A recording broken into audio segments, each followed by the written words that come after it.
Azərbaycan bu 5 manatlıq sikkəsi yanvarın əvvəli eBay hərracında təxminən 250 manata satılıb. Bu xatirə tipli metal pul olduğundan və məhdud sayda buraxıldığından çox güman ki, əksəriyyətinizin onun varlığından xəbəri yoxdur. 2015-ci ildə buraxılmış bu sikkə Azərbaycanla Türkiyə arasında bağlanmış TANAP sazişinin əbədiləşdirilməsi məqsədi ilə zərb olunub.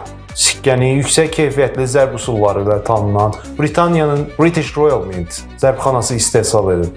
Bu proof sikkə 999.9 əyarı xalis gümüş planşetə döyülüb. Çəkisi 1 unsiya, yəni təqribən 31,2 qramdır. Diametri 38,6 mm-dir. Xatirə pul nişanının ön tərəfində Azərbaycanın Şahdəniz yatağından çıxan qazın qərbə nəql edən Trans-Anadolu boru kəmərinin loqosu və boru xəttinin xəritə üzərindəki marşrutu təsvir olunub. Arxa tərəfində isə Azərbaycanın dövlət gerbi, nominal qiymət və Azərbaycan Respublikası yazısı həkk olunub. Qeyd edim ki, bu sikkədən cəmi 1000 ədəd buraxılıb. Kapsula, gözəl qutu və sertifikatla təchiz olunmuş bu nümunə yanvarın 2-sində eBay-də keçirilən onlayn hərracda $147 satılıb.